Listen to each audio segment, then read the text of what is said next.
Ele mostrou ali para o público como o Flamengo vem crescendo fora das quatro linhas também, não só dentro das quatro linhas. Um nível de profissionalismo absurdo, e o Flamengo sempre teve essa oportunidade de ter esse sucesso em relação a números. Estamos falando do primeiro clube da história do futebol brasileiro a ter uma receita de mais de 2 bilhões. Inclusive o Flamengo vai ter 1 bilhão para poder fazer contratação. Quando a gente fala contratação... Nação flamenguista, a mídia de todo o Brasil, pessoal, repercutindo nessas falas aí de BAP, né? Chamando atenção, ele projetando já o Flamengo aí para 2026, e tem deixado muitos torcedores, os rivais, né? Preocupados, né? Porque o Flamengo, cada dia que passa, meu povo, eu posso afirmar aqui para você que o Flamengo sobe, e geralmente quando um time está se reestruturando, a tendência é subir um degrau no ano, descer outro no ano seguinte, né? Mas o Flamengo está subindo 3, 4 degraus por temporada, né? Tá olhando para os seus adversários e tá ficando para trás, né? Isso aí é assustador para quem é palmeirense, corintiano, São Paulino. Sei que muitos dizem, não, mas o Palmeiras tá bem. Pessoal, calma. Calma que vocês já estão vendo ali as coisas se mexer no Palmeiras, mudar estatuto, virar uma SAF. Calma. Não é todo ano que o Palmeiras vai faturar 1 bilhão. Sempre tô dizendo aqui nos meus canais. Não, mas faturou porque vendeu jogador. Flamengo, o BAP deixou bem claro aí. Flamengo não precisa vender jogador para se sustentar, para faturar 1 bilhão. Claro, se vender o jogador, maravilha, mas não é preciso. O Flamengo tem outras fontes de renda, né? Então, a mídia começa a repercutir, começa a discutir essa questão aí do Flamengo, que foi apresentado ontem. O Flamengo assombrando, né, podemos dizer assim, os rivais, os antes, né, aqueles que não gostam do Flamengo. Inclusive, Vene Casagrande até faz essa sugestão. Se você é flamenguista, se você não é flamenguista, se você é dirigente, se você é irresponsável, né, principalmente dirigentes irresponsáveis, deveria ter visto essa apresentação aí de BAP. Ok, eu acho que até ele pegou um pouco pesado em algumas situações, mas tem hora, pessoal, que o sangue tá na cabeça, né? Você já foi muito pisado e às vezes a verdade até dói, né? A verdade é essa, né? Mas o torcedor do Flamengo, eu garanto, tá feliz, o torcedor do Flamengo tá esperançoso, né? Flamengo faturando mais de 2 bi, primeiro clube sul-americano a faturar isso.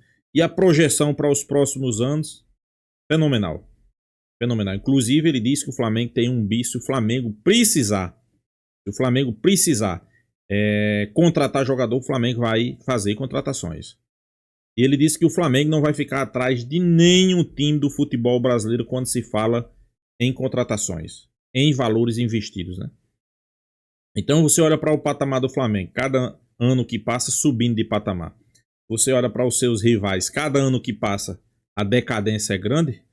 Então o torcedor do Flamengo fica animado, né? Já os palmeirenses, corintianos, eu sempre estou citando aqui, os caras já ficam preocupados com medo do Flamengo decolar de vez e não ter como segurar mais. A verdade é essa, né?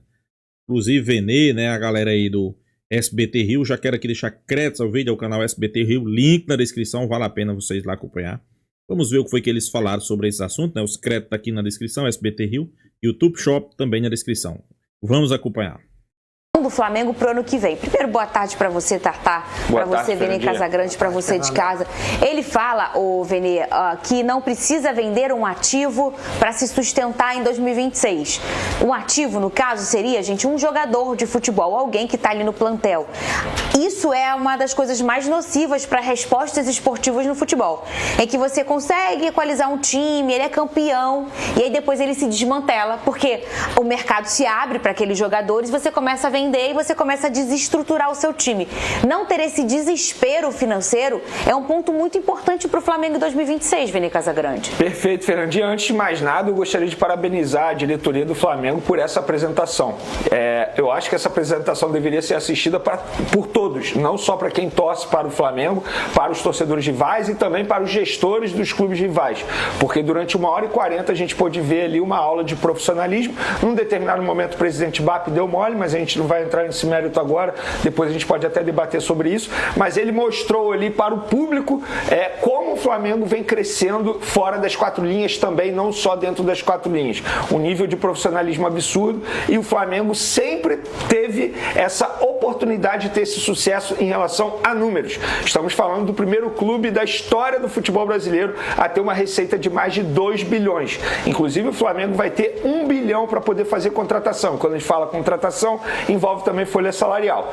E sobre o que você acabou de mencionar, é extremamente importante. Vamos pegar o próprio Flamengo nessa temporada de 2025. Para poder montar o elenco que tem hoje, o Flamengo teve que vender jogadores. Vendeu o Wesley, inclusive eu falei isso aqui durante alguns dias atrás.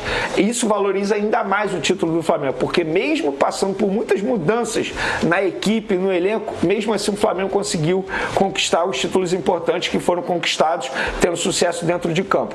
Então eu acho que em relação ao time, essa parte foi a mais importante. Concordo completamente, né? O Flamengo não se segurou para vender jogador. Vendeu Gerson, vendeu o Wesley, mesmo assim continuou firme e forte, né?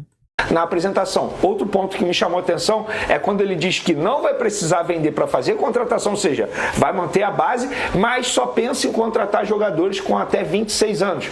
Qual é a ideia da diretoria? É reduzir a média de idade do elenco, e eu acho que está certo. Se a gente pegar como comparação o jogo contra o PSG entrou em campo com uma equipe com média de idade de 22 anos, e o Flamengo com uma média de idade de 30 anos. Isso quer dizer que quando você hoje, o jogo atual, o futebol atual, exige muita intensidade, você quando tem um elenco com uma média de idade alta, a tendência é que você não consiga ter a mesma intensidade.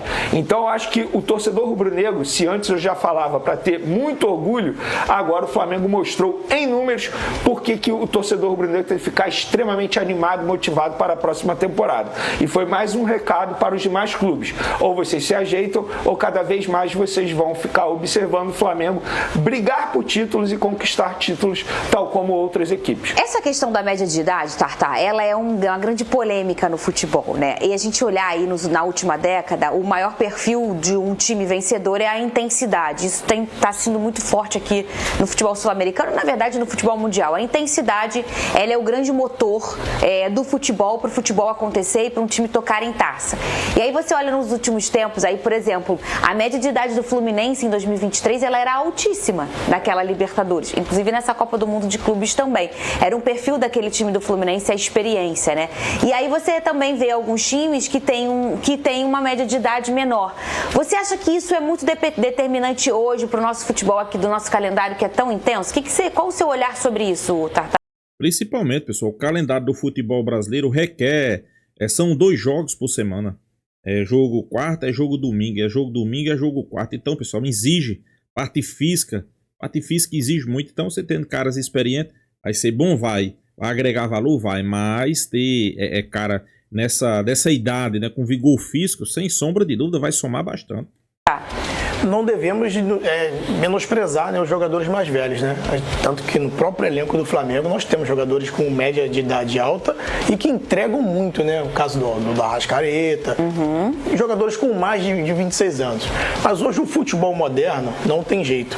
Ele é baseado totalmente nessa questão física. E com isso você precisa literalmente de atletas bem fisicamente e jovens, para que consiga realmente colocar esse tipo de jogo que muitas das vezes o Felipe Luiz gosta, que é a intensidade alta, marcando pressão, e para isso você precisa ter jogadores jovens. O Flamengo já vem se preparando para isso e sai na frente, né, com as condições, com a organização que hoje a diretoria tem.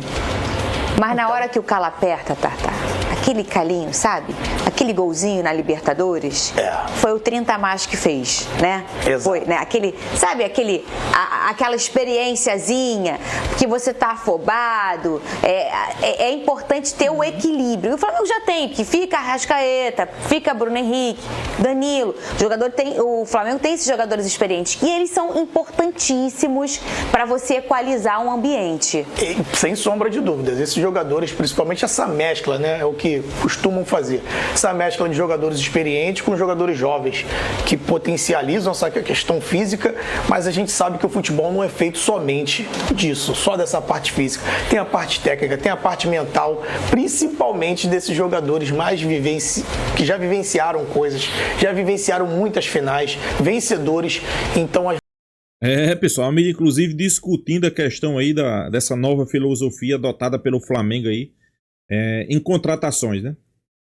Muito se falando aí que o Flamengo vai optar por jogadores mais jovens, né? Mas isso aí, para mim isso aí não é novidade, pessoal. Para mim isso aí, o Flamengo já deveria ter feito isso aí já há algum tempo. Claro, pessoal, eu sempre digo aqui, não é porque o Flamengo vai optar, vai trazer cara mais jovens, que vai esquecer um cara como o Jorginho, como o Danilo, né? Caras experientes que foram, vamos ser bem realistas, foram importantes nessa temporada, né? Inclusive, ela lembrou aí que o Flamengo foi campeão da Libertadores com um gol de Danilo. Muito importante nas participações, quem? Nada mais, nada menos que Jorginho. Então, eu acho que a gente sabe que cada dia que passa o futebol brasileiro exige mais, né? Principalmente eu não digo nem futebol brasileiro, né? Eu digo calendário brasileiro, né? Quando se fala de calendário é jogo... Inclusive esse ano de Copa do Mundo, né? Ano de Copa do Mundo é jogo quarta, é jogo domingo. Eu vejo muita gente, não, mas o campeonato vai começar mais cedo. O pessoal vai começar mais cedo, mas porque vai ser ali 45 dias de Copa do Mundo, né? Vai ter 45 dias que não vai ter futebol, por isso começando mais cedo, né? Mas tem que mesclar jogadores jovens, jogadores mais experientes. Eu acho que se o Flamengo fizer isso, acho que o Flamengo tem tudo para se dar bem novamente a próxima temporada. Vale ressaltar aqui uma coisa que eu vejo pouca gente comentando, pessoal. O Flamengo tem muitos jogadores de seleção, né? Acho que vocês sabem, né? Muitos jogadores de seleção, muitos jogadores que vão disputar a Copa do Mundo. Não sei como é que esses... Por exemplo, tem vários times aí no futebol brasileiro que os caras vão ficar de férias. Vários jogadores aí que não vão jogar, vão ficar de férias. Do Flamengo, a maioria vão estar na Copa do Mundo, né? A verdade é essa, né? Mas eu acho que o Flamengo tem condições de fazer algumas contratações pontuais aí para, quem sabe, tentar surpreender, né? Novamente. Eu acho que o Flamengo não tem mais o que surpreender, pessoal. O Flamengo hoje não surpreende. O Flamengo, o BAP já escancarou toda a realidade. Então não tem muito o que surpreender, né? E outra coisa, vejo muita gente aí falando, né? Sobre esse faturamento do Flamengo aí, deixando o Flamengo muito espantado, né? Deixando o Flamengo... não é que tá deixando, o Flamengo tá deixando os rivais espantados, né? O Flamengo tá deixando parte daqueles antes de orelha em pé, né? Porque o faturamento do Flamengo subindo da forma que tá subindo, pessoal, vamos ser bem realistas, né? Se eu não fosse flamenguista, eu também estaria preocupado, né? Porque o Flamengo hoje tá em outro patamar, né? A verdade é essa, né? Tomara que continue assim, né? Faturou o Flamengo faturou 2,1 bi, um crescimento gigantesco no faturamento, e cada dia que passa, né, cada ano que passa, a gente espera que o Flamengo mantenha o mesmo patamar e venha sempre faturar mais e mais e mais, né? O Flamengo já deixou bem claro aí, né, que tem dinheiro para investir a próxima temporada, então isso aí não vai ser problema. Eu acho que eu vejo muita gente dizer, não, mas o Palmeiras vai investir. Pessoal, sinceramente, eu não vejo o Palmeiras investindo aí pesado na próxima temporada, né? E BAP deixou bem claro, para a gente faturar 2 bilhões, a gente não vai precisar segurar jogador. Vendeu o Gerson, vendeu o Wesley, foi campeão. Faz parte. Mas se não vender, o Flamengo vai faturar do mesmo jeito 2 bilhões, pessoal. Ele deixou bem claro que o Flamengo não precisa vender seus ativos, né? Para chegar a esse patamar onde chegou hoje, né? Então, sem sombra de dúvida, isso aí é muito importante, né? Primeiro clube sul-americano aí a faturar aí 2 bilhões, né? Muita grana, né? O Flamengo deixando bem claro ali. Ele esclareceu alguns pontos, né? Sobre futebol feminino, direito de transmissão, soltou algumas farpas, cutucou a Globo, né? Mas, pessoal, eu vejo muita gente aí dizer, não, porque Ele não agradou, pessoal. Se você fizer uma pesquisa, BAP agradou 100% a torcida do Flamengo. Ok? Talvez a gente possa discordar de uma fala ou outra dele, né? Não do que ele quis dizer, mas do jeito que ele se expressou. Ok? A gente pode discordar. Mas eu acho que BAP tá ali para tentar agradar a torcida do Flamengo, pessoal. BAP tá ali não é para agradar a Rede Globo. Ele não vai falar para agradar a palmeirense. Ele não vai falar para agradar a corintiana. Até porque se ele fizer isso, é sinal que as coisas não estão caminhando bem no Flamengo, né? A partir do momento que ele começar a falar que agradar a palmeirense, agradar a corintiano, é sinal que as coisas não estão fluindo, né?